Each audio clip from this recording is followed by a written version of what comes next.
Top quality और consistent performance के लिए सिर्फ सिल्वर पंप नाम याद रखना।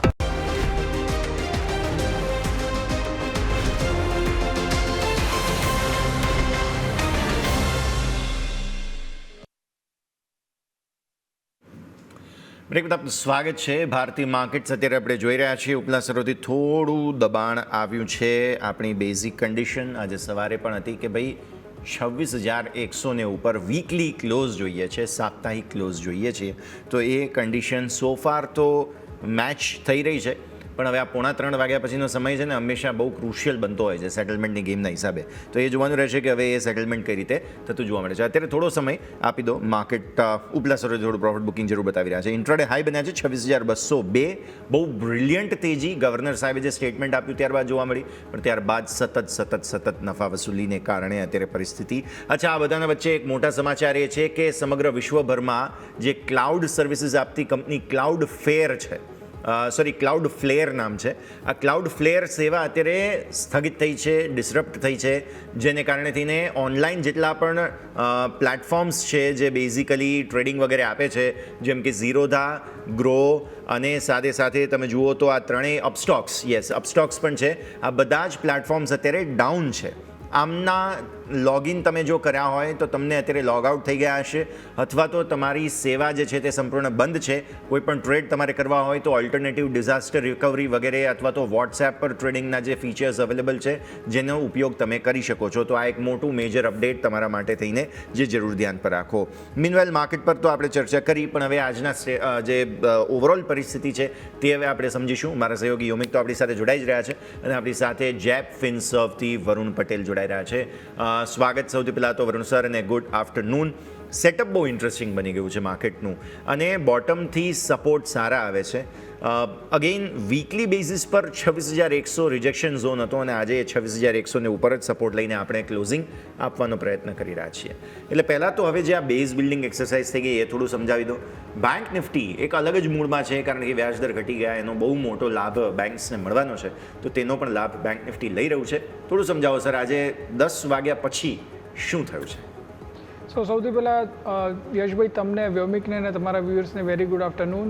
જે રીતે આપણે જે તમે વાત કરી કે આરબીઆઈ દ્વારા રેટ કટ કરવામાં આવ્યું, કે જેની અપેક્ષા માર્કેટ ઓલરેડી લઈને બેઠું હતું, તો એ રીતે મને એવું લાગે છે કે માર્કેટની એક્સપેક્ટેશન પ્રમાણે જ હતું. બટ જે રીતે આફ્ટર દેટ જે સ્ટેટમેન્ટ આવ્યા આરબીઆઈ ગવર્નર દ્વારા, જે રીતે એ લોકોએ ઇન્ફ્લેશનના ડેટાને રિવાઇઝ કર્યો છે, જે રીતે ગ્રોથના ડેટાને રિવાઇઝ કરીને અપવર્ડ લઈ ગયા છે, એ રીતે જોતાં મને લાગે છે માર્કેટનું કોન્ફિડન્સ ઘણો સુધર્યો છે. અને બિકોઝ ઓફ ધેટ રીઝન તમે જોશો કે 10 વાગ્યા પછી બેંક નિફ્ટી અને નિફ્ટીમાં ભારે એવું શોર્ટ કવરિંગ આપણને હાલ દેખાઈ રહ્યું છે. જે રીતે ઓપ્શનનો ડેટા પણ સજેસ્ટ કરી રહ્યો છે કે સારા એવા પ્રમાણમાં પુટ રાઇટિંગ થઈ રહ્યું છે. સો આ બધા રીઝનના કારણે માર્કેટને કોન્ફિડન્સ આવ્યો છે. ટેકનિકલ ચાર્ટ ઉપર જો તમે નિફ્ટી જુઓ તો 26,100નું જે હર્ડલ છે ઓલરેડી ક્રોસ કરીને એના ઉપર ટ્રેડ કરી રહ્યું છે, અને ફિંગર ક્રોસ કે આપણે એના ઉપર જ ક્લોઝ આપીશું. અને જો એના ઉપર આપણે જો ક્લોઝ આપીશું તો મને લાગે છે અહીંયાથી ફર્ધર રેલી થવાના ચાન્સીસ વધી જશે. સેમ તમે બેંક નિફ્ટીમાં જુઓ તો 59,600 એક રેઝિસ્ટન્સ જોવાનું હતું, છેલ્લા 3 દિવસથી સ્ટ્રગલ કરતું હતું, એ લેવલ પર ભારે વેચવાલી આવતી હતી. બટ આજે જે રીતે એની ઉપર જ માર્કેટ ટ્રેડ કરી રહ્યું છે, લાગે છે એ રેઝિસ્ટન્સ પણ આપણે બેંક નિફ્ટીમાં ક્રોસ કરી દઈશું. પણ કોન્ટ્રાડિક્શનમાં હું એક વાત જરૂરથી તમને કહીશ યશ, જે રીતે સ્મોલ કેપ અને મિડ કેપમાં કરેક્શન સ્ટાર્ટ થયા છે, અને જે રીતે ત્યાં પેનિકની સિચ્યુએશન દેખાઈ રહી છે, તો જે પીપલ્સ પોર્ટફોલિયો યાની કે જે લોકોમાં રિટેલ પાસે જે પોર્ટફોલિયો છે પરફોર્મ નથી કરી રહ્યો, એ નેગેટિવ કરી રહ્યો છે, જે બતાવી રહ્યું છે કે બહુ સિલેક્ટિવ બાઇંગ થઈ રહી છે. ખાસ કરીને એમએફના જે સ્ટોક્સ છે, જે એમએફમાં સારું વેટેજ ધરાવે છે, સ્ટોક્સમાં જ લેવાલી જોવા મળી રહી છે. તો ક્લાયન્ટ્સે એ સ્ટોક્સ ઉપર જ પસંદગી કરવી એવી મારી સલાહ રહેશે. ઓકે, તો ઓવરઓલ આપણે વાત થઈ કે જેમ આપણને કીધું વરુણ સરે કે એક સિલેક્ટિવ સ્ટોક છે કે જેની ઉપર આપણે ફોકસ કરવાની સલાહ બની રહી છે. માર્કેટ તમે નજર કરો તો નિફ્ટી 26,150 ઉપર આપણને ઓલમોસ્ટ 110 અંકની તેજી છે. સવારે 26,200ને ટચ પણ કર્યું. ઉપલા સ્તરથી થોડું કંઈથી નફા વસૂલી જોવા મળી છે 51 પોઈન્ટની. બેંક નિફ્ટી પણ તમે જો 500 અંકની તેજી બાદ અત્યારે 400 અંકની તેજી યથાવત છે, પરંતુ અહીંયા પણ એટલો બધો કોઈ ખાસ ઉપલા સ્તરથી દબાણ નથી આવ્યું. એમ કહી શકાય કે ડે હાઈ તરફ જ હજુ આપણે કારોબાર જોવા મળી રહ્યો છે. વરુણ સર, ઇન્ડેક્સ સ્પેસિફિક તો આપણે વાત કરી, હવે સ્ટોક સ્પેસિફિક પણ જાણી લઈએ. સ્ટોક સ્પેસિફિક તમારા તરફથી કઈ જગ્યાએ ફોકસ કરવાની સલાહ બનશે સર? વ્યોમિક, આપણે જોયું છે કે આઈટી સેક્ટરમાં બહુ જ સારી તેજી જોવા મળી છે. તો આજે ફરીથી હું એક બીજા આઈટી કંપની ઉપર ફોકસ કરીશ, ટેક મહિન્દ્રા. તો જે રીતે તમે ચાર્ટ ઉપર સ્ટ્રક્ચર જોશો અને જે રીતે સ્ટોકે ઘણા સારા મૂવ્સ બતાવ્યા છે છેલ્લા એક અઠવાડિયાની અંદર. રીતે જોતાં અહીંયાથી વધારે મોટી તેજી થવાની શક્યતા છે. 1500 રૂપિયાના એસએલની સાથે 1700 રૂપિયાનો ટાર્ગેટ હું રેકમેન્ડ કરીશ આવનાર એક મહિનાની અંદર. જી જી સર. સો મને એવું લાગે છે કે આ આવનારા એક મહિનાની અંદર 1700 સુધીના લેવલ્સ આવી શકે છે. બિલકુલ. તો આ સંકેતો છે કે જેને જરૂરથી ધ્યાન પર રાખવાના રહેશે. પણ આવો આગળ વધીએ અને હવે એક અપડેટ એ પણ સામે આવી રહ્યું છે કે ઝીરોધા પર કામકાજ શરૂ થઈ ચૂક્યું છે અને ક્લાઉડ ફ્લેરનો જે પ્રોબ્લેમ છે તે પણ સોલ્વ થઈ ગયો છે. બહુ જલ્દી થઈ ગયું કેમ કે સમગ્ર દુનિયા તેના પર ડિપેન્ડન્ટ હતી. તો અત્યારે ફિલહાલ એ સંકેત સામે આવ્યા છે એટલે બધાના જીવમાં જીવ આવ્યો હશે. પોઝિશન્સ હવે એ રીતે સેટલ થવાનું પણ શરૂ કરી દેશે. તો આપણે સ્ટોક સ્પેસિફિક બધા જ સંકેતો છે તેને જરૂરથી ધ્યાન પર રાખવાના છીએ. પણ આગળ વધીએ હવે જરા આજે મૂળ માહોલ જે માર્કેટનો બન્યો છે તેમાં ઇન્ટરેસ્ટ રેટ સેન્સિટિવ કાઉન્ટર્સની ચર્ચા કરીએ. એનબીએફસીઝ અને banks. Varun sir, Shriram Finance top gainer છે નિફ્ટીનો, Bajaj Finserv, Bajaj Finance top gainers છે. બેઝિકલી એનબીએફસીઝ બહુ પ્રોબ્લેમમાં હતા અને તમે લેટલી જોયું હોય ને તો બજાજ ટ્વિન્સમાં તો સાવ અંડર પરફોર્મન્સ જોવા મળેલું છે. કઈ રીતે જુઓ છો નિફ્ટી ફિનાન્શિયલ સર્વિસીસને, ફિનટેક જે છે તે બધાને પણ એક વખત થોડું સમજી લઈએ. સાથે સાથે ચાર્ટ્સ તમને કેવા લાગે વરુણ સર? સો યસ, ડેફિનેટલી જે રીતે તમે કહ્યું છે કે જે રેટ કટનો મેક્સિમમ બેનિફિટ જે છે એ એનબીએફસીને મળી રહ્યો છે. અત્યારે જો તમે જોશો તો અગેન હું કહીશ કે ઘણા બધા એનબીએફસી હતા જે સિવિયરલી અંડર પરફોર્મ કરી રહ્યા હતા. સિલેક્ટિવ પ્લેયર્સ બહુ જ સારા હાઈ બનાવી રહ્યા હતા, ખાસ કરીને L and T finance, AB capital, Shriram finance. But બીજા ઘણા પ્લેયર લેક કરી રહ્યા હતા. તો આ રેટ કટના કારણે એમાં મોમેન્ટમ આપણને જોવા મળી રહ્યો છે. એઝ વેલ એઝ તમે જોશો તો એસબીઆઈ કાર્ડમાં પણ આજે બહુ જ સારી મૂવ જોવા મળી રહી છે. સો આ ઇન્ડિકેટ કરે છે કે આ રેટ કટથી માર્કેટમાં સૌથી વધારે જો ફાયદો થયો હોય તો એનબીએફસી અને ક્રેડિટ રિલેટેડ સ્ટોક્સમાં થયો છે. સેકન્ડલી જો તમે ફિનટેકમાં જુઓ તો મને એવું લાગે છે કે પેટીએમ બહુ જ સારો પ્લેયર છે. પાસ્ટમાં પણ આપણે પેટીએમ ઉપર ઘણીવાર ડિસ્કશન કર્યું છે. મને લોંગ ટર્મ માટે આ સ્ટોક ઘણો સારો લાગી રહ્યો છે. અને બીજા મને એવું લાગે છે કે જે કન્ઝ્યુમર સેન્ટ્રિક ફાઇનાન્સ કંપનીઝ છે, ખાસ કરીને જે રીતે તમે બજાજ ફાઇનાન્સની વાત કરી, એ સ્ટોક્સમાં પણ સારી એવી તેજી આવવાના ચાન્સીસ છે. બિકોઝ રેટ કટનો સીધો ફાયદો લોકોના પોકેટમાં જશે અને લોકોનો સ્પેન્ડિંગ પાવર વધવાથી ઇનડાયરેક્ટલી ક્રેડિટ રિલેટેડ ફાઇનાન્સ કંપનીઓને ફાયદો થશે. ઓકે, તો આપણે વાત થઈ રેટ સેન્સિટિવ સ્ટોક કે જેની ઉપર આપણે સૌ કોઈનું ફોકસ હોવું જોઈએ. આપણે વાત કરી છે રેટ સેન્સિટિવ, તો એક વસ્તુ આપણે અહીંથી હાઇલાઇટ કરી દઈએ. આપણે સવારે ઓપનિંગ કેપિટલમાં જ્યારે આપણે વાત કરતા હતા ત્યારે દિવસ આપણે એસબીઆઈની વાત કરી હતી ત્યારે આપણે 949 રૂપિયા ઉપર હતા. આપણે દેવજ્ઞ સરને પૂછ્યું હતું કે અહીંયા શું કરવું જોઈએ, કારણ કે ઓલરેડી 999 થી 949 50 પોઈન્ટ ઘટી ચૂક્યો હતો. સરે પણ કીધું હતું કે 935 આજુબાજુ એમણે સ્ટોપ લોસ આપ્યો હતો અને એમણે ખરીદીની સલાહ આપી હતી. 980 ના ટાર્ગેટ આપ્યા હતા અને અત્યારે તમે જો 973 ઉપર ડે હાઈ ઉપર આપણને કારોબાર કરી રહ્યો છે. એટલે કે ફરીથી એક તમે જો ઘટાડા બાદ એક અપટિક બતાવવા માટે જઈ રહ્યો છે stock SBI. Varun sir, last time 4 digit માટે માત્ર 1 પોઈન્ટથી ચૂકી ગયો હતો. 999 ઓલ ટાઈમ હાઈ બનાવ્યા હતા. હવે આ ફેરીની જે સફર છે એ શું લાગી રહ્યું છે કે 4 ડિજિટ તરફ આપણને જોવા મળે છે? સો વેમિક, તમે જોશો તો બધા ઇન્ડાઇસીસમાં આજે પીએસયુ બેંકનો ઇન્ડાઇસીસ સૌથી વધારે વધ્યો છે, જે ઇન્ડિકેટ કરે છે ફરી પાછું પીએસયુ બેંકમાં બાઇંગ શરૂ થઈ ગયું છે. જે રીતે મેં પહેલાં પણ કહ્યું હતું એમ કે પીએસયુ બેંક એક લાંબા ગાળા માટેની તેજી માટે રેડી થઈ ગયા છે. બિકોઝ એમના વેલ્યુએશન્સ ઘણા સારા છે. સેકન્ડલી જો તમે જુઓ તો જે રીતે ક્રેડિટ રેટની સાયકલ સુધરી રહી છે અને જે રીતે ક્રેડિટ બ્રીથ જો તમે જોશો તો કે એનપીએ ઓછા થવા અને ઓલમોસ્ટ તમે જુઓ તો આ રેટ કટનો જે ફાયદો છે તરત જ ક્રેડિટ જે બોરોવર્સ છે એ લોકોને મળશે. તો એના કારણે મને એવું લાગે છે કે પીએસયુ બેંક હજી પણ અંડરટોનમાં બહુ જ મારા હિસાબથી મજબૂત છે. અહીંયાથી વધારે લાંબી તેજી થઈ શકશે. સ્પેસિફિકલી એસબીઆઈ માટે હું વધારે કોન્ફિડન્ટ છું. મને અહીંયાથી 1000ના ટાર્ગેટ આવનારા 1 થી 2 વીકમાં આવી જાય એવું લાગી રહ્યું છે. ઓકે, તો વ્યૂ આ પ્રમાણે અહીંયાથી ખાસ મને તો જોવા મળી રહ્યું છે એસબીઆઈ પર. નાનકડા બ્રેકનો સમય થયો છે. અત્યારે ફિલહાલ બ્રેક લઈશું અને બ્રેક બાદ આ રજૂઆતને આગળ યથાવત રાખીએ.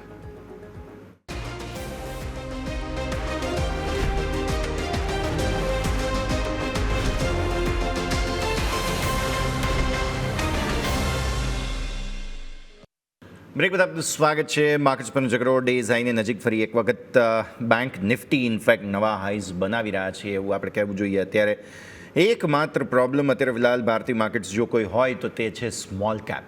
વરુણ સર, ચાર્ટ્સ પર એક વાર નજર કરો તમે, માર્કેટમાં બધી જ જગ્યાએ અક્રોસ ધ બોર્ડ સરસ મૂડ, સરસ ખરીદદારી. બસ સ્મોલ કેપ છે કે જે મચક આપવા તૈયાર નથી. અને સ્મોલ કેપની સાથે સાથે છે ને મારે વોલ્ટિલિટી ઇન્ડેક્સના ચાર્ટ પણ ખાસ એક વખત નજર કરવી છે. બહુ જબરદસ્ત ડીપ આવે છે સર. આ અઠવાડિયામાં તમે જોવું હોય ને તો વિક્સ તમારો 12 ને ઉપરથી અત્યારે 10.34નો લો બનાવ્યો, એટલે ખરેખર કંટ્રોલમાં છે વિક્સ. બંનેને થોડું કમ્પેર કરીએ, ભલે કોરિલેશન હોય ના હોય, it's a different story, but small cap અને સતત નર્વસનેસ છે સ્મોલ કેપમાં, સતત વેચવાલી છે, અને વોલ્ટિલિટી ઇન્ડેક્સનું ઘટવું કેટલું મહત્વપૂર્ણ ગણી શકાય આપણા માટે? સો યશભાઈ, મને એવું લાગે છે કે જે રીતે વોલેટિલિટી ઇન્ડેક્સ ઘટ્યો એની પાછળનું રીઝન છે કે આજની ઇવેન્ટ પત્યા પછી પ્રીમિયમ્સમાં સિગ્નિફિકન્ટ ઘટાડો આવ્યો છે. જો તમે જોશો તો કોલ સાઇડ પ્રીમિયમ્સ ખૂબ જ હાઈ હતા, જે આજે જે ઓપ્શન સેલર છે, ખાસ કરીને કોલ સેલર, એ લોકોને વધારે સારો ફાયદો થઈ રહ્યો છે. રિસેન્ટલી જે તમે કહ્યું કે એમ કે બેંક નિફ્ટીએ હાઈ લગાવ્યો, સો તમે બેંક નિફ્ટીના કોલ્સ જોશો, ખાસ કરીને એટ ધ મની કાં તો એનાથી 2 સ્ટ્રાઇક ઉપરના, જે સ્ટીલ હાઈની દૂર છે, વિચ ઇન્ડિકેટ્સ કે બહુ જ સારા એવામાં પ્રીમિયમ્સ સ્ક્વીઝ થયા છે અને એના કારણે વિક્સ સિગ્નિફિકન્ટલી ઘટ્યો છે. સેકન્ડલી, તમે જે રીતે વાત કરી સ્મોલ કેપ ઇન્ડેક્સની, મારા ઓપનિંગ રિમાર્ક્સમાં મેં તમને કહ્યું એમ કે સ્મોલ કેપ પીપલ્સ પોર્ટફોલિયો જે છે એ ખૂબ જ ઘટી રહ્યો છે અને બહુ સિવિયરલી ઘટી રહ્યો છે. તમે સ્મોલ કેપ 250 ઇન્ડેક્સ જો તમે જોશો તો એમાં તમને જોવા મળશે કે એક સિગ્નિફિકન્ટ લેવલ ઉપર આવીને ઊભો છે, જ્યાં આગળ તમે કહી શકીએ કે જો મેક ઓર બ્રેક લેવલ ઉપર આવીને ઊભો છે. જો અહીંયાથી ફર્ધર ઘટાડો આવશે તો સ્મોલ કેપમાં સારું એવું બીજું કરેક્શન આવવાની શક્યતા રહેશે. તો મારું એવું માનવું છે કે રિટેલ ઇન્વેસ્ટરે હાલ પૂરતું સ્મોલ કેપમાં ઇન્વેસ્ટ ના કરવું જોઈએ. જેમ મેં પહેલાં પણ કહ્યું એમ કે એમએફમાં જે સ્ટોક છે કે જે એમએફ ફેવરેટ સ્ટોક છે એના ઉપર જ ફોકસ હોવું જોઈએ. હાલ પૂરતું જે રેન્ડમ તમે સ્મોલ કેપમાં મોમેન્ટમ જોતા હતા એ હવે નહીં જોવા મળે, તો એને અવોઇડ જ કરવું જોઈએ. ઓકે, તો આપણે વાત થઈ સ્મોલ કેપ કે જે અવોઇડ કરવાની સલાહ બની છે, અહીં જરૂરથી આપણે ફોકસ કરવું જોઈએ. સ્ટોક સ્પેસિફિક વાત કરીએ તો આજના stock of the losers, Kaynes Technology stock 12.5%નો ઘટાડો. સવારે જ્યારે ઓપનિંગમાં આપણને ખ્યાલ છે 2-3% નેગેટિવિટી સાથે ઓપનિંગ થયો, પછી ધીરે ધીરે 5-6%, અને અત્યારે જસ્ટ તમે જુઓ લોઅર સર્કિટ હતી 10%ની, અને એ પણ બ્રેકડાઉન થઈ અને તમે જુઓ અત્યારે 11.5 થી 12%નો ઘટાડો. કોટકે ઘણી બધી વસ્તુ હાઇલાઇટ કરી છે, એમના મતે ઘણા બધા સબસિડિયરીના જે અમાઉન્ટ છે કે જેઓ અહીંથી એન્ટ્રી નથી બતાવી એમના રિપોર્ટ પ્રમાણે, અને સ્ટોક તમે જુઓ સતત ફોલ, 1 મહિનામાં 30% તૂટી ગયો. વરુણ સર, હવે આવા સમયે શું કરવું? જેની પોઝિશન ઓલરેડી ફસાયેલી હોય, 6,000-7,000 રૂપિયાની આજુબાજુ લીધો, કારણ કે ઓક્ટોબર મહિનાના તમે જોશો 7 તારીખે જ આપણને 7,700નો હાઈ બનાવ્યો હતો, અને ત્યાંથી તમે જુઓ અત્યારે 4,400, મતલબ કે બહુ જ મોટો ઘટાડો જોવા મળી રહ્યો છે. તો જેની પોઝિશન ફસાઈ એ લોકોએ શું કરવું, અને હવે નવી ખરીદી કોઈને કરવી હોય ઘટાડામાં તો શું કરીશું અહીંથી સર? સો વ્યોમિક, મારું તો પર્સનલી પણ એવું માનવું છે કે જ્યારે કોર્પોરેટ ગવર્નન્સનો કોઈ પણ ઇસ્યુ થાય તો તે સ્ટોકમાં તરત જ એન્ટ્રી તો ના લેવી જોઈએ.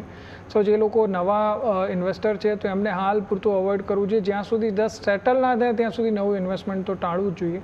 સેકન્ડલી, જેમ મેં કહ્યું કે જે લોકો ઓલરેડી ઇન્વેસ્ટેડ છે એ લોકોને મારી એ સલાહ રહેશે કે તમે 3500 રૂપિયાના એસએલ સાથે રહો. બિકોઝ લાસ્ટ ટાઈમ પણ આપણે જોયું હતું કે જે કરેક્શન સ્ટાર્ટ થયું હતું ઉપલા મથાળેથી ગ્લોબલ વોલેટાલિટીના કારણે, ત્યાંથી એને સારું એવું પુશબેક કર્યું હતું. સો મને એવું લાગે છે કે અહીંયાથી ડેફિનેટલી જો 3500 સુધીનું લેવલ આવતું નથી તો એકવાર રિકવરીના ચાન્સીસ મેક્સિમમ છે. બટ જો 3500નું લેવલ પણ તૂટી જાય છે, દેટ મીન્સ કે લેવલ ઉપર માર્કેટ એન્ટિસિપેટ કરી રહ્યું છે કે એને સ્ટ્રક્ચર સ્ટોરીમાં પણ ઘણા ચેન્જીસ થઈ રહ્યા છે. સો મારા હિસાબથી જે ઇન્વેસ્ટેડ લોકો છે એ લોકોએ 3500ના એસએલની સાથે હાલ પોઝિશન હોલ્ડ કરવી જોઈએ. તો ઓકે, વ્યૂ આ પ્રમાણે અહીંયાથી ખાસ બની રહ્યું છે, નજર રાખીશું. માર્કેટ એક્સપર્ટ રવિ ભટ્ટ આપણી સાથે. રવિ સર, સ્વાગત. અને સૌથી પહેલાં તો ગુડ આફ્ટરનૂન. અમેઝિંગ દિવસ રહ્યો આજનો. ગવર્નર સાહેબે જે આપણને જોઈતું હતું તે આપ્યું, અને ત્યારબાદ સરસ તેજી માર્કેટમાં જોવા મળી છે, સ્મોલ કેપ સિવાય બાકી બધી જ જગ્યાએ સારી ખરીદારી છે. સર, સમજાવો કઈ રીતે જોવો છો માર્કેટ્સને? સૌપ્રથમ જે પ્રમાણે આરબીઆઈના ગવર્નરે જે પોલિસી આપેલી છે એક્સપેક્ટેડ હતી, બટ સરપ્રાઇઝલી જે પ્રમાણે જીડીપી ફોરકાસ્ટ વધારેલો છે અને જે પ્રમાણે આરબીઆઈના ગવર્નરની કોમેન્ટ્રી હતી એ દર્શાવે છે કે આરબીઆઈના ગવર્નર અત્યારે ભારતની આર્થિક વ્યવસ્થા પર કોન્ફિડન્સ છે. અને જો વાત કરીએ કંપનીઓના વેલ્યુએશન પોઈન્ટ ઓફ વ્યૂ તો ઘણી કંપનીના વેલ્યુએશનમાં પણ આપણને સારો એવો ઘટાડો જોવા મળેલો છે છેલ્લા 2 થી 3 મહિનામાં. અને ફાઇનાન્સ સેક્ટરમાં હજી પણ તેજી જોવા મળી શકે છે. હવે હમણાં છેલ્લા અઠવાડિયાથી આપણને પબ્લિક સેક્ટરની બેંકમાં તેજી જોવા મળી રહી છે. એસબીઆઈ છે, બેંક ઓફ બરોડા છે, એનબીએફસી. તો આજે હવે મારા મતે આવનારા દિવસોમાં કદાચ આપણને નિફ્ટી 27,000 પર 1-2 મહિનામાં જોવા મળી શકે છે. અત્યારે જે પ્રમાણે બુલિશ મોમેન્ટમ આવેલો છે એ જોતા આવનારા દિવસોમાં કદાચ આ મોમેન્ટમ ટકી રહેશે. હવે વાત છે સ્મોલ કેપની, તો જે પ્રમાણે એક તો કરન્સી એક સૌથી વધારે ભારત માટે જો આ રેલી માટે હેડેક હોય તો કરન્સી છે. જે કરન્સીની વેલ્યુમાં કોઈ પણ પ્રકારનો સુધારો જોવા નથી મળતો, તો જો કરન્સીની વેલ્યુમાં સુધારો જોવા મળશે તો ડેફિનેટલી આપણને આગળના દિવસોમાં સ્મોલ કેપ અને મિડ કેપમાં સુધારો જોવા મળી શકે છે. અત્યારે એવું કહી શકાય કે જે ડેમેજ હતું એ થઈ ગયું છે સ્મોલ કેપમાં, તો અત્યારે આપણે વેઇટ એન્ડ વોચ અથવા બાય ઓન ડિપ્સની સ્ટ્રેટેજી યુઝ કરી શકીએ સ્મોલ એન્ડ મિડ કેપ માટે. તો આપણે વાત થઈ માર્કેટ કોમેન્ટ્રી કે જેમાં સરે આપણે વાત કરી કે આપણને મિડ કેપ સ્મોલ કેપ જ્યાં આપણે ખાસ કરીને ફોકસ કરવાની સલાહ બની રહી છે. પરંતુ તમે જો નજર કરો તો માર્કેટ ફરીથી 26,200 એટેમ્પ કરવા જઈ રહ્યું છે. બેંક નિફ્ટી ઓલરેડી તમે જો આજના ડે હાઈ ઉપર 59,800 ઉપર આવી ગયું છે અને નિફ્ટી પણ તમે જો 26,200 માત્ર ડે હાઈથી 10 પોઈન્ટની દૂરી પર જોવા મળી છે. એટલે કે માર્કેટના ક્લોઝિંગ તરફ તમે હાઈ ઉપર જાઓ અને જો 200ની ઉપર આજે એટલીસ્ટ ક્લોઝિંગ પણ આપ્યું ને તો આખા અઠવાડિયાનું રિટર્ન જે નેગેટિવ હતું ને બિલકુલ ફ્લેટ થઈ જશે. એટલે કે ઓવરઓલ વીકલી કેન્ડલ પણ એક સારી આપણને એક રિકવરીની સાઇન જોવા મળી રહી છે. તો રવિ સર, આપણે ઇન્ડેક્સ સ્પેસિફિક તો વાત કરી, તમારા સ્ટોક સ્પેસિફિક રિકમેન્ડેશન જાણી લઈએ કે હવે આવતા અઠવાડિયે કયા સ્ટોક છે કે જ્યાં ફોકસ કરવાની સલાહ આપશો સર? હવે અત્યારે જે પ્રમાણે આરબીઆઈ જે રેટ કટ કરે છે અને જે પ્રમાણે એનર્જી સેક્ટરમાં હવે ધીરે ધીરે મોમેન્ટમ ચાલુ થાય છે એ કારણથી મારું જે રેકોમેન્ડેશન છે જે પીએફસી હશે. પીએફસી નો સ્ટોક અત્યારે અરાઉન્ડ 352 માં ટ્રેડ થઈ રહ્યો છે. મારો ટાર્ગેટ હશે 380 નું અને સ્ટોપ લોસ હશે 340. સૌપ્રથમ તો ટેકનિકલી પણ પીએફસી અત્યારે ઓવરસોલ્ડ ઝોનમાં ચાલી રહ્યો છે અને સેકન્ડ રીઝન તો ફંડામેન્ટલી વાત કરીએ તો પીએફસી નો જે પીઈ રેશિયો છે અરાઉન્ડ 4 to 5 ચાલી રહ્યો છે અને જો સેક્ટર સાથે કમ્પેર કરીએ તો સેક્ટરનો પણ 10 છે. એ જોતા પીએફસી અત્યારે મારા મત મુજબ વેલ્યુ ફોર બાય રહેશે. ઓકે, સો પીએફસી વેલ્યુ બાઇંગ માટે પરફેક્ટ જગ્યા છે. એટલા માટે તમે લોંગ ટર્મના હિસાબે અહીં આઉટલુક રાખી શકો છો. 380ના સરસ ટાર્ગેટ્સ તમને આગળ જતાં જોવા મળી શકે તેમ છે. એક વખત સેક્ટર સ્પેસિફિક નજર કરી લઈએ. આજે સરકારી બેંક્સમાં સારી તેજી જોવા મળી રહી છે આપણને. ત્યારબાદ ફિન નિફ્ટી ઓલરેડી ડિસ્કસ કર્યો અને આઈટી છે કે જેમાં પણ સારી ખરીદદારી જોવા મળી રહી છે. નબળા રૂપિયાની સીધી અસર, સીધો લાભ મળતો અહીંયાથી ખાસ જોવા મળે આઈટીને, તો એ પણ ધ્યાન પર રાખીએ. પણ આપણે નિફ્ટી પીએસયુ બેંક્સની વાત કરી લઈએ.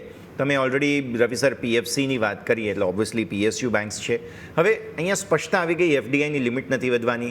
અહીંયા સ્પષ્ટતા એ પણ આવી ગઈ, મર્જર આગળના અત્યારે ફિલહાલ કોઈ ટાઈમલાઈન એવી છે નહીં. એટલે પ્રોફિટ બુકિંગ આવ્યું પણ પછી જુઓ વ્યાજદરો જેવા ઘટ્યા એટલે ફરી એકવાર ફંડામેન્ટલ્સના હિસાબે અહીંયા સારી ખરીદદારી આવવાની શરૂઆત થઈ ગઈ. રવિ સર પ્રમાણે અત્યારે આરબીઆઈ નું તમે જો પ્રોજેક્શન જોશો તો ઇન્ફ્લેશનમાં પણ એવો કોઈ સરપ્રાઇઝલી આપણને સ્પાઇક નથી જોવા મળતો કે આવનારા દિવસોમાં ઇન્ફ્લેશનમાં સ્પાઇક આવે ને ફરીથી આરબીઆઈને એગ્રેસિવ ઇન્ટરેસ્ટ રેટ હાઇક કરવા પડે. કારણ કે કોમોડિટીના પ્રાઇસ પણ સ્ટેબલ છે અને જે પ્રમાણે ગવર્મેન્ટ અત્યારે મોટિવેટ કરે છે, કારણ કે કન્ટિન્યુ જે આપણો ઇન્ફ્લેશન ઘટીને 0.25% આવી ગયેલો, તેના કારણે થોડું ઇન્ડિયાને ડિફ્લેશનનું અને રિસેશનનું એક રિસ્ક લાગુ પડેલું હતું અને એમાંથી ગવર્મેન્ટ પર બહાર પૂરતા પ્રયત્ન કરે છે. ગવર્મેન્ટનું પણ ફોકસ અત્યારે સ્પેન્ડિંગ ઉપર વધારે છે. ગવર્મેન્ટ જે પ્રમાણે પોતાના પ્રોજેક્ટ્સ ઉપર સ્પેન્ડિંગ કરી રહી છે, ગવર્મેન્ટ એનર્જી સેક્ટર ઉપર સૌથી વધારે એનર્જી સેક્ટર ઉપર અને ઇન્ફ્રા ઉપર સ્પેન્ડિંગ કરે છે. એ જોતા આવનારા દિવસોમાં આ બધી જે ફાઇનાન્સની ગવર્મેન્ટ સરકારી બેન્કો છે અને આ પીએફસી છે, ઇરેડા છે, એ ટાઈપની કંપનીઓને ભવિષ્યમાં સારો બેનિફિટ મળી શકે છે. પીએસયુ બેંક કે જે આપણા સૌ કોઈથી ફોકસ હોવું જોઈએ. આપણે ઓલરેડી સ્ટોક સ્પેસિફિક વાત કરી અને ટોપ લૂઝર્સમાં, પરંતુ આપણે કેઇન્સની સાથે આપણે એક ઇન્ટરગ્લોબ એવિએશન પણ છે કે આ પણ એક સ્ટોક છે કે જેમાં સતત નેગેટિવિટી જોવા મળી છે. કારણ આપણા સૌ કોઈને ખ્યાલ છે કે એક પછી એક 3 દિવસ સુધી ફ્લાઇટ રદ કરવામાં આવી રહી છે અને એના બાદ સ્ટોક ઉપર તમે જુઓ તો ભારે કડાકો જોવા મળી રહ્યો છે. વરુણ સર, તમારી પાસે લઈને આવવા માંગીશ. છેલ્લા તમે જોશો ને ચાર્ટ ઉપર પણ તો આપણને 6 ટ્રેડિંગ સેશન છે ડેઇલી ચાર્ટમાં કે આપણને અહીંયાથી લોઅર લો બની રહ્યા છે અને લોઅર હાઈ બની રહ્યા છે. વીકલી ચાર્ટ જોશો તો ઇનસાઇડ બારનું પણ બ્રેકડાઉન જોવા મળ્યું છે. છેલ્લા તમે જોશો તો જૂન મહિનાથી લઈને જે ઓલરેડી કન્સોલિડેશન રેન્જ હતી ને એનું પણ બ્રેકડાઉન જોવા મળ્યું છે. એટલે કે ચાર્ટ ઉપર તો ઓવરઓલ વીકનેસ જોવા મળી રહી છે. તો હવે આવા ટાઈપે કઈ રીતે જોઈશું? ઘટાડે બાઇંગ કરવું જોઈએ કે પછી જ્યાં સુધી કોઈ સિગ્નલ ના મળે, જ્યાં સુધી આ બધું જે સેટઅપ જે ઓલરેડી છે કે ક્લિયર ના થાય ત્યાં સુધી અહીંયા પણ વેઇટ કરીશું સર? વ્યોમિક, જો ઇન્ડિયાના માર્કેટમાં અગર જો કન્ઝ્યુમર સ્પેન્ડિંગમાં અગર એવિએશનમાં કોઈ સ્ટોક પસંદ કરવો હોય તો ઇન્ડિગો સિવાય કોઈ ચોઇસ જ નથી ઇન્વેસ્ટર પાસે. એઝ ઓફ નાવ જે રીતે સિચ્યુએશન બની છે એ રીતે જોતાં એર ઇન્ડિયા અને સ્પાઇસજેટ બંનેને આનાથી ફાયદો હાલ પૂરતો જરૂરથી થઈ શકે છે. બટ મને એવું લાગે છે જે રીતે ઇન્ડિગોએ પાસ્ટમાં પણ કોમ્પિટિશનને ટક્કર આપીને માર્કેટ શેર મજબૂતીથી ગેઇન કર્યો હતો અને પકડી રાખ્યો તો એ રીતે આજે પણ મને એવું લાગી રહ્યું છે કે ઇન્ડિગો જરૂરથી આને પકડી રાખશે. સો મને એવું લાગી રહ્યું છે કે અહીંયાથી ઇન્ડિગોને આપણે જરૂરથી એક વોચલિસ્ટમાં મૂકવો જોઈએ. એઝ ઓફ નાવ ચાર્ટનું સ્ટ્રક્ચર વીક છે, હજી સુધી ઓવરસોલ્ડ ડે ટાઈમ ફ્રેમમાં નથી થયો. તો મારું એવું માનવું છે કે અહીંયા થોડી રાહ જોવી જોઈએ. થોડી રિકવરી મજબૂત થાય જ્યારે આપણને એવું લાગે કે અહીંયાથી જરૂરથી એક સારી એવી રિકવરી કન્ફર્મ થશે. એ લેવલ છે 5725. જો એ ક્રોસ કરીને એના પર ક્લોઝ આપે તો ડેફિનેટલી એને બાય કરવો જોઈએ. અહીંયાથી ફરી પાછું મોમેન્ટમ સ્ટાર્ટ થશે અને સ્ટોકને ફરીથી 6250 ઉપર લઈ જશે એવું મને લાગે છે. ઓકે, તો આપણા વાત થઈ ઇન્ટેગ્લો બીવેસન કે જે આપણા સૌ કોઈથી ફોકસ હોવું જોઈએ. આજે તમે નજર કરો તો આપણને સ્ટોક સ્પેસિફિક હવે વીકલી છે એટલે સ્વાભાવિક છે કે વીકલી એક વખત આપણે ચર્ચા કરવું જોઈએ. નિફ્ટી 500માં તમે નજર કરો તો આ અઠવાડિયે સૌથી હાઈએસ્ટ ટોપ ગેઇનર તરીકે કોઈ હોય તો હિન્દુસ્તાન કોપર 14.14 ઓલમોસ્ટ 14% લઈ લઈએ, 14% તેજી. આજે પણ સ્ટોક તમે જો 2% તેજી, 374 રૂપિયાના હાઈ બની રહ્યા છે. અને અહીંયા પણ તમે જોશો તો ડેઇલી ચાર્ટમાં સારું એવું સેટઅપ બન્યું છે. અને ઇવન તમે વીકલી ચાર્ટમાં જોશો ને તો વીકલી ચાર્ટમાં તો ઓલમોસ્ટ ફ્લેગ પેટર્ન બની છે અને ફ્લેગ પેટર્નનું બ્રેકઆઉટ આજે આપણને જોવા મળી રહ્યું છે. રવિ સર, તમારી પાસે લઈને આવવા માંગીશ કે જો આજે સ્ટોક હાઈ ઉપર ક્લોઝ થાય તો એક ફ્લેગ પેટર્નનું પણ આપણને બ્રેકઆઉટ જોવા મળે એવું આપણને અહીંથી જોવા મળી રહ્યું છે હાલ. તો શું સર આને આગળ BTST તરીકે કે પછી આગળ થોડા શોર્ટ ટર્મ પર્પઝથી ખરીદી કરી શકાય હિન્દુસ્તાન કોપરમાં સર? યસ, જ્યારથી આપણે લાસ્ટ વીકમાં આપણે ગવર્મેન્ટની અનાઉન્સમેન્ટ આવેલી હતી કે ગવર્મેન્ટ હવે રેર અર્થ મેગ્નેટ સેક્ટરમાં પ્રાઇવેટ પ્લેયર્સને પણ ઇન્વિટેશન આપે છે અને જે પ્રમાણે છેલ્લા 2-3 મહિનાથી મેટલ સેક્ટરમાં જે તેજી આવેલી છે રેર અર્થ મેગ્નેટને લીધે એ કારણે તમે જોશો તો પૂરેપૂરું મેટલ સેક્ટર પોઝિટિવ છે. હિન્દુસ્તાન કોપર હોય, ચાહે એલ્યુમિનિયમના જોશો, વેદાંતા જોશો તો ટાટા સ્ટીલ છે, બધી કંપની તો એ પ્રમાણે અને જે પ્રમાણે અત્યારે લાસ્ટ છેલ્લા 3-4 મહિનાથી કોપરની ઇન્ટરનેશનલ લેવલે જે ડિમાન્ડ વધી છે, કન્ટિન્યુ ડિમાન્ડ વધે છે, ઇવન ચાઇનામાં પણ ડિમાન્ડ વધી રહી છે, એ જોતા હિન્દુસ્તાન કોપરનો પ્રાઇસ આપણને આવનારા દિવસોમાં 410 સુધી આવી શકે. 410 એક સ્ટોકનું સ્ટ્રોંગ રેઝિસ્ટન્સ છે. જો 410 ક્રોસ કરશે તો નવી તેજી જોવા મળી શકે છે. હવે હું અત્યારે નવી એન્ટ્રીની સલાહ નથી આપતો, પણ જે ઇન્વેસ્ટર મિત્રો હોલ્ડ કરે છે એ 410ના ટાર્ગેટ સાથે હોલ્ડ કરી શકે છે. ઓકે, તો ઓવરઓલ આપણે વાત થઈ હતી નિફ્ટી 500માં કે જે સૌથી પહેલો સ્ટોક હિન્દુસ્તાન કોપર કે જેમાં હોલ્ડ કરવાની સલાહ બની રહી છે. બીજો સ્ટોક છે બિરલા સોફ્ટ. અહીંયા પણ તમે જુઓ તો સાપ્તાહિક આપણને સારી એવી તેજી જોવા મળી છે અને ઓલમોસ્ટ 14%થી પણ વધારે રિટર્ન બિરલા સોફ્ટમાં જોવા મળી છે. નો ડાઉટ આજે થોડીક 5%ની 0.5% સુધીની વેચવાલી છે, પરંતુ સ્ટોક અઠવાડિયે તમે જોશો તો સારી એવી કેન્ડલ સાથે ક્લોઝિંગ જોવા મળી રહી છે. વરુણ સર, તમારી સાથે લઈને આવવા માંગીશ આ અઠવાડિયે સ્ટોક તમે જો વોલ્યુમ પણ જોવા મળી છે એક્ઝેક્ટ 10 EMA 20 EMA જે વીકલી ચાર્ટમાં છે ત્યાંથી જ આપણને સારું એવું બ્રેકઆઉટ જોવા મળ્યું છે. તો બિરલા સોફ્ટ આગળ સર કેરી ફોરવર્ડ કરી શકાય તેજીના વ્યૂ સાથે સર? સો આઈટી સેક્ટરમાં વ્યોમિક તમે જાણો છો કે છેલ્લા અઠવાડિયા 10 દિવસથી હું વધારે પોઝિટિવ થઈ ગયો છું અને જે રીતે રૂપી ડેપ્રિસિએશનના કારણે પણ મને લાગે છે કે આઈટી સેક્ટરને સપોર્ટ મળશે એ રીતે જોતાં ડેફિનેટલી આપણે બિરલા સોફ્ટમાં પોઝિશન બનાવી શકીએ. કન્સોલિડેશન હતું જો તમે જોશો તો જૂન 2025થી અત્યાર સુધીનું જે કન્સોલિડેશન લેવલ હતું જે રેન્જની અપર બેન્ડ હતી 450-25ની એની ઉપર ઓલરેડી સ્ટોક આજે વીકલી ક્લોઝ આપી રહ્યો છે અને જે રીતે વોલ્યુમ બિલ્ડઅપ થયું છે ડેલી ચાર્ટ ફ્રેમમાં એ રીતે જોતાં ડેફિનેટલી આ સ્ટોકને આપણે કેરી ફોરવર્ડ કરી શકીએ છીએ. નીચેમાં 395નો એસએલ રહેશે, ઉપરમાં મને એવું લાગે છે 450 ઉપર એકવાર ક્લોઝ આપ્યા બાદ સ્ટોક 500 સુધીના લેવલ બહુ ઝડપથી આવશે એવું લાગી રહ્યું છે. ઓકે, તો આપણે વાત થઈ બિરલા સોફ્ટ કે જેની ઉપર આપણે સૌ કોઈથી ફોકસ રાખીશું. સ્ટોક સ્પેસિફિક તમે નજર કરો આજે એક વખત આ વાયદા બજારમાં નજર કરીએ તો વાયદા બજારમાં જે શોર્ટ બિલ્ડઅપ બન્યું હોય કોઈ સ્ટોક તો સૌથી હાઈએસ્ટ આપણને બંધન બેંકમાં જોવા મળ્યું છે. બંધન બેંક આજે 4.25% ડાઉન. ઓલરેડી F&O બેન્ડમાં પણ આજે એન્ટ્રી થઈ છે અને એ બાદ તમે જુઓ સ્ટોકમાં એક કડાકો જોવા મળ્યો છે. કઈ રીતે જોઈ રહ્યા છો તમારી પાસે લઈને આવવા માંગીશ બંધન બેંક? રવિ સર, અહીંયા પણ તમે જુઓ તો સતત ડાઉન સાઇડ જોવા મળે છે. છેલ્લા 8 ટ્રેડિંગ સેશનથી નેગેટિવ કેન્ડલ આપણને બનતી જોવા મળી છે અને આજે તો બહુ જ ભારે ઘટાડો જોવા મળી રહ્યો છે. અહીંયા કોઈ બાય ઓન ડીપ કરવી જોઈએ કે પછી વેઇટ કરીશું સર? જો બંધન બેંકની વાત કરીએ ને તો બંધન બેંકમાં શું થતું હોય છે કે બેંકના ફંડામેન્ટલ પણ ઘણી વખત ચેન્જ થતા હોય છે ને ગવર્મેન્ટ રૂલ્સ અને કંપનીમાં કોઈ પણ પ્રકારના મેનેજમેન્ટ રિલેટેડ ન્યૂઝને લીધે વધારે પડતો વધારો જોવા મળતો હોય છે. હવે બંધન બેંક અત્યારે ટેકનિકલી અત્યારે ઓવરસોલ્ડ ઝોનમાં જતો રહ્યો છે, પણ જે પ્રમાણે કોલ ઓપ્શનમાં એગ્રેસિવલી સેલિંગ થયું છે એ પ્રમાણે હજી ઇન્વેસ્ટર મિત્રોએ રાહ જોવાની જરૂર છે. અરાઉન્ડ 130 ની આજુબાજુ વેલ્યુ ફોર બાય રહેશે ખરીદવા માટે. ના સંકેતો અહીંયાથી ખાસ તમને બનતા જોવા મળે, નજર રાખીશું. હવે આગળ વધીએ, વીકલી પરફોર્મન્સ પર નજર કરી લઈએ. ઇન્ડેક્સ આ અઠવાડિયે આમ જોવા જઈએ તો અત્યારે ફિલહાલ ફ્લેટ છે. નિફ્ટીની અંદર બેંક નિફ્ટી સામા પક્ષે અત્યારે ફ્લેટ જોવા મળી રહ્યો છે. સેન્સેક્સમાં પણ ફ્લેટ રિટર્ન્સ આ અઠવાડિયાના જોવા મળી રહ્યા છે. એટલે જે કંઈ પણ આ અઠવાડિયાના ઓપનના લેવલ્સ હતા તેને નજીક જ તમારો ક્લોઝ થવા જઈ રહ્યો છે. હવે આ સિવાય તમે નજર કરો ફિન નિફ્ટી આ અઠવાડિયે એકદમ ફ્લેટ, ત્યાં પણ મિડ કેપ સિલેક્ટ તમે જુઓ તો ત્યાં પણ થોડી એવી વેચવાલી. એટલે વીકલી બેઝિસ પર કોઈ ખાસ એક્શન નથી.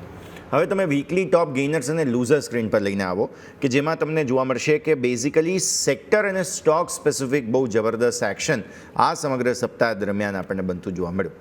જેમાં સૌથી પહેલાં તો તમને જોવા મળે બિરલા સોફ્ટ આ અઠવાડિયે નિફ્ટી 500ના ટોપ ગેઇનરમાં છે અને બહુ જબરદસ્ત ચાલ્યો છે સ્ક્રીન પર અત્યારે ફિલહાલ. ત્યારબાદ તમે હિન્દુસ્તાન કોપર જુઓ, અમેઝિંગ તેજી 14% વધુની અહીંયા જોવા મળી છે. હિમાદ્રી સ્પેશિયાલિટી, વોકહાર્ડ, ZF કમર્શિયલ આ બધા જ સ્ટોક્સમાં બહુ જ સારી તેજી તમને અહીંયાથી ખાસ બનતી જોવા મળી. એટલે એકંદરે તમે જુઓ ને તો આ બધા જ કાઉન્ટર્સ છે કે જેમાં સરસ તેજી તરફી એક્શન રહ્યું. એક બી સોફ્ટ આપણે નજર કરી લઈએ.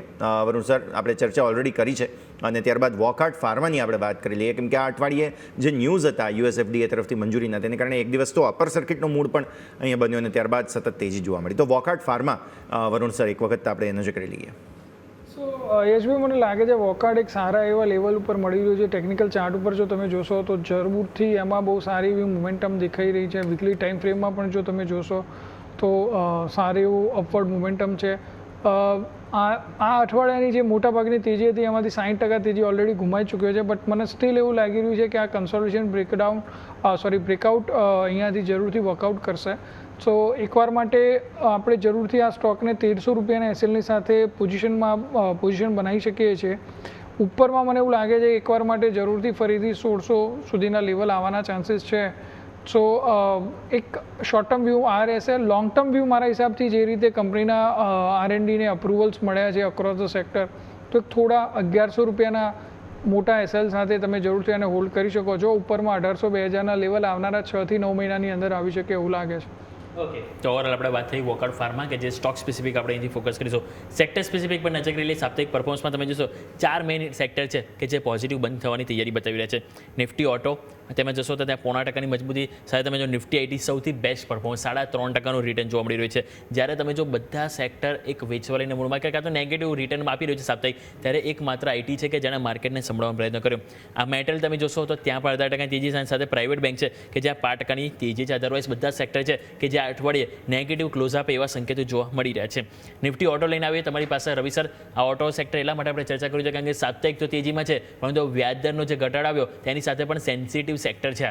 અને તમે જો માત્ર ઓટો સ્ટોકમાં વ્યાજ દર જ નથી આપણને એક ટેકો આપી રહ્યો. અગાઉ પણ આપણે જો બજેટમાં પણ જાહેરાત કરવામાં આવી હતી, જેના માટે આપણે જોઈએ ઓટો એક હાઇલાઇટ થઈ રહ્યો છે. એ બાદ તમે જોશો તો અહીંયા આપણને જે જસ્ટ જીએસટીનું પણ જે સમાચાર આવ્યા એમાં પણ ઓટો હાઇલાઇટ થયું અને હવે વ્યાજ દર છે કે એમાં પણ એક ઓટો માટે એક બેનિફિટ આપણને સાબિત થતું જોવા મળ્યું છે. સર, હવે જે પ્રમાણે આપણે ગવર્મેન્ટે જીએસટી ઘટાડો ઓટોમાં બેનિફિટ મળતો પણ એની સામે ઓટો કંપની છે પ્રાઇસ પણ વધારી દીધેલા છે.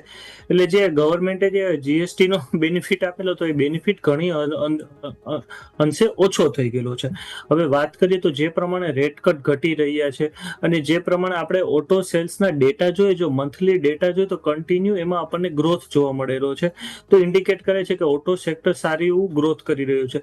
બટ અત્યારે હું ઓટો કરતા ઓટો પાર્ટ્સના સ્ટોક્સ વધારે રેકોમેન્ડ કરીશ કે જે મધરસન છે, એક્સાઇડ ઇન્ડસ્ટ્રીઝ છે, કારણ કે એ બધા સ્ટોક્સ અત્યારે વેલ્યુ ફોર બાય છે. ઓટો સેક્ટરમાં એક આપણને તેજી જોવા મળેલી હતી જીએસટીમાં, પણ જે ઓટો પાર્ટ્સના સ્ટોક્સ છે એમાં હજી પણ આપણને એક સારો મોમેન્ટમ જોવા મળી રહ્યો છે. અને જો તેનો એક્સપોર્ટનો પણ આપણે જોઈએ તો કન્ટિન્યુ એક્સપોર્ટ પણ વધી રહ્યું છે ઓટો પાર્ટ્સના સ્ટોકનું. તો મારી રેકોમેન્ડેશન અત્યારે ઓટો પાર્ટ્સ ઉપર વધારે રહેશે. ઓકે, તો વ્યૂ આ પ્રમાણે અહીંયાથી ખાસ બની રહ્યું છે. નજર રાખીએ આ અઠવાડિયાના ઘટનારા શેર્સ પર નજર કરીએ. પહેલાં તો કેઇન્સટેક ઓબ્વિયસલી આ સમાચારોમાં રહેનારો શેર 20.8% આ અઠવાડિયે ઘટી ચૂક્યો છે, 4,312ના લો બનાવ્યા. ઓલા ઇલેક્ટ્રિક આ અઠવાડિયે ઘટીને 14%. વાત કરવાનો કોઈ પોઈન્ટ નથી એટલે હું એ નથી વાત કરતો. પણ નેક્સ્ટ સ્ટોક લઈને આવીએ ટ્રાન્સફોર્મર્સ એન્ડ રેક્ટિફાયર્સ. આ સ્ટોક 12.5% આ અઠવાડિયે ઘટ્યો છે, જેને ટેરિલ અથવા તો TRIL શોર્ટ ફોર્મમાં કહેવામાં આવે છે. રવિ સર, એક વખત નજર કરીએ ટ્રાન્સફોર્મર્સ એન્ડ રેક્ટિફાયર્સ. અમુક સમાચાર છે, અમુક ઓર્ડર વગેરે આવેલા હતા અને તેમ છતાંય થોડું ફ્રી ફોલ. અને એવું નહીં કે આ અઠવાડિયે, પાછલા અઠવાડિયે પણ ટેરિલમાં બહુ મોટો ઘટાડો જોવા ઇવન એક મહિનામાં સ્ટોક 43% તૂટ્યો છે. રવિ સર, સર અનમ્યુટ કરવું પડશે. જી જી સર. હલો, હવે આપણે જે પ્રમાણે વાત કરીએ તો સ્ટોક્સમાં અત્યારે બે પ્રકારના ફેક્ટર ઇમ્પોર્ટન્ટ હોય છે. એક સેન્ટિમેન્ટ એનાલિસિસ હોય છે અને બીજું હોય છે વેલ્યુએશન. તો આ કંપનીનું આપણે જો ટ્રાન્સફોર્મર જોઈએ તો જે પ્રમાણે સ્ટોક્સમાં આપણને એક તેજી, વન વે તેજી જોવા મળેલી હતી, બટ તેના રિઝલ્ટ આપણને એટલા સપોર્ટ નતા કરતા. તો માર્કેટ હવે ધીરે ધીરે એ પ્રમાણે સેટલ થઈ રહ્યું છે અને અરાઉન્ડ સ્ટોક્સનો જે બાય માટેનો સારો સપોર્ટ રહેશે એ હશે અરાઉન્ડ 200 ની આજુબાજુ. કારણ કે જે પ્રમાણે સ્ટોકમાં છેલ્લા 1.5-2 વર્ષમાં જે વન વે રેલી આવેલી હતી, બટ કંપનીના ફંડામેન્ટલ્સમાં એવો કોઈ સુધારો જોવા નતો મળેલો અને ક્યાંક અંશે મેનેજમેન્ટના પણ ઇસ્યુ સામે આવેલા હતા, કોર્પોરેટ ગવર્નન્સનો ને બધા. એ કારણે સ્ટોકમાં હજી પણ કદાચ પ્રોફિટ બુકિંગ યથાવત રહી શકે છે. ઓકે, તો આપણે વાત કરીએ ટ્રાન્સફોર્મર રેક્ટિફાયર્સ કે જેમાં હજુ પણ એક પ્રોફિટ બુકિંગ જોવા મળી શકે છે. વરુણ સર, ઓલમોસ્ટ તમે ક્લોઝિંગ જોવો તો બેંક નિફ્ટી 59,700ની ઉપર આપે એવી શક્યતા જોવા મળી રહી છે અને નિફ્ટી પણ 26,200ની નજીક જ ક્લોઝિંગ આપે એવી જોવા મળી રહી છે. અને વીકલી પણ તમે જોશો તો આપણને ફ્લેટ ક્લોઝિંગ જોવા મળી રહ્યું છે. ભલે આપણને વધારો નથી, પરંતુ સારી વાત એટલા માટે કહેવાય કે તમે આજનો જો દિવસ બાદ કર્યો ને તો નેગેટિવ કેન્ડલ અને ઉપરથી ટોપથી આપણે કહેવાય ને કે બોટમ આઉટ થયા હોત, એટલે સ્વાભાવિક છે કે આજનું ક્લોઝિંગ તે ઓવરઓલ સારું કહેવાય. તો કઈ રીતે સર જોઈશું અને આજના ક્લોઝિંગ બાદ હવે નેક્સ્ટ વીક માટે શું રણનીતિ અપનાવી જોઈએ વરુણ સર? સો વ્યોમિક, આજે ક્લિયરલી જે રીતે દેખાઈ રહ્યું છે કે બેંક નિફ્ટીમાં નવા લોંગ બિલ્ડ થયા છે અને નિફ્ટીમાં સારા એવા શોર્ટ કવર થયા છે. એફઆઈએ ડેફિનેટલી બાય કર્યું છે. એફઆઈના ફેવરેટ સ્ટોક્સમાં તમે જુઓ આજે સારા એવા મોમેન્ટમ છે. તો જે રીતે એફઆઈએ ટર્નઅરાઉન્ડ કર્યું છે અને જે રીતે એક યુટર્ન લીધો છે, એ રીતે જોતાં ડેફિનેટલી આ ક્લોઝિંગ માર્કેટ માટે ઘણું જ પોઝિટિવ છે અને અહીંયાથી મોમેન્ટમ જે છે એ પોઝિટિવ સાઈડ ઉપર જ રહેશે. બટ જેમ મેં પહેલાં પણ કહ્યું હતું એમ સ્મોલ અને મિડ કેપમાં હાલ પૂરતું અવોઇડ કરવું જોઈએ. એમાં જો તમારે કોઈ બી શેર લેવા હોય તો એમાં જે એમએફના ફેવરેટ શેર છે કે જેમાં એમએફનું હોલ્ડિંગ વધારે છે એવા સ્મોલ મિડ કેપમાં જ તમારે પોઝિશન બનાવવી જોઈએ. ઓવરઓલ બ્રોડર ઇન્ડેક્સ તેજીમાં જ રહેશે. દરેક ઘટાડે બાય કરવાની જ ઓપોર્ચ્યુનિટી છે. આઈટી સેક્ટર મેં પહેલાં પણ કહ્યું હતું, આજે પણ કહું છું કે આઈટી સેક્ટર મોમેન્ટમમાં છે. રૂપી ડેપ્રિસિએશનનો મેક્સિમમ બેનિફિટ આઈટી સેક્ટરને મળી રહ્યો છે અને જે રીતે યુએસના માર્કેટમાં તેજી છે, ડિસ્પાઇટ કે ગમે તેવા કારણો આવે છે, એ રીતે જોતાં એનો પણ પોઝિટિવ ઇમ્પેક્ટ આઈટી સેક્ટર ઉપર થઈ રહ્યો છે. તો એના કારણે માર્કેટ તેજીમાં રહેશે એવી મારી અપેક્ષા છે.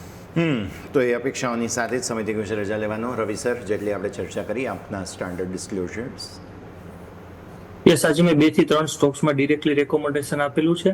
તો એ કોઈ પણ સ્ટોકમાં મારું કે મારા ફેમિલી મેમ્બરનું કોઈ પણ પ્રકારનું ઇન્વેસ્ટમેન્ટ નથી અને હું દરેક ઇન્વેસ્ટર્સને સલાહ આપીશ, જ્યારે પણ તમે રોકાણ કરો ત્યારે તમારા ઇન્વેસ્ટમેન્ટ એડવાઇઝરની સલાહ અચૂક લેશો. જી બિલકુલ. તો વરુણ સર, આપણા પાસેથી આવીશ ડિસ્ક્લેમર. સો વ્યોમિક, ઘણા બધા સેક્ટર અને સ્ટોક ઉપર આપણે ચર્ચા કરી છે. મારી કે મારા પરિવારની એમાં કોઈ પોઝિશન નથી. હા, મેં મારા ક્લાયન્ટ કે એસોસિએટને કન્સલ્ટ કર્યા હોઈ શકે છે. મને આ શોમાં બોલાવવા બદલ આપનો ખૂબ ખૂબ આભાર. થેન્ક યુ વરુણ સર, અને ખૂબ ખૂબ આભાર રવિ સર આપનો પણ સમય ફાળવીને અમારી સાથે ચર્ચામાં જોડાવા માટે થઈને. અંતે માર્કેટ પર નજર કરીએ. બેઝિક કન્ડિશન તો ફૂલફિલ થઈ, એના ઉપર પણ પ્લસ જેને કહેવાય ને સેલિબ્રેટરી મોમેન્ટ્સ આપણને જોવા મળી રહ્યા છે. એટલે સારી મજબૂતી સાથે, ભલે વીકલી ગેઇન્સ તમને એવા કંઈ ખાસ ના મળે, બટ તમારો 26,100નો બહુ ક્રુશિયલ સપોર્ટ હતો, જેને મેઇન્ટેન કરીને ઉપર બીજા થોડા ગેઇન્સ પણ આપી રહ્યા છીએ. એટલે વીકલી મોમેન્ટમ તમારો સ્લો થયો પણ નેગેટિવ નથી થયો તેવું આજના ક્લોઝિંગ પરથી આપણે કહી શકીએ. ચાહે નિફ્ટી હોય, ચાહે બેંક નિફ્ટી હોય, ચાહે સેન્સેક્સ હોય, બધા જ સેક્ટોરિયલ અથવા તો પ્રાઇમ ઇન્ડાઇસીસની અંદર આ જ પરિસ્થિતિ જોવા મળી રહી છે. તો આ છે ઓવરઓલ આજના ભારતીય માર્કેટ્સ. આ સમગ્ર અઠવાડિયું બહુ જ ઉથલપાથલવાળું રહ્યું. ઘટાડા પણ આવ્યા, ઝટકા પણ જોવા મળ્યા અને ત્યારબાદ તેજી પણ આપણને ફાઇનલી અંતે જ્યાં હતા ત્યાંના ત્યાં પાછા આવી ગયા. આ સાથે જ આજના કાર્યક્રમમાં હાલ બસ આટલું જ. મને અને મારા સહયોગી યોમિકને આપશે રજા. આગળના અપડેટ્સ માટે આપ જોતા રહો ન્યૂઝ કેપિટલ ગુજરાત.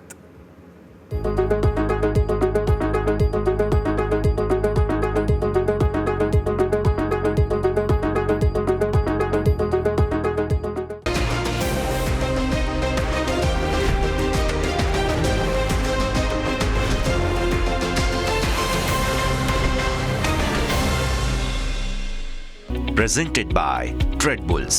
अब ट्रेडिंग सबके बस की बात है.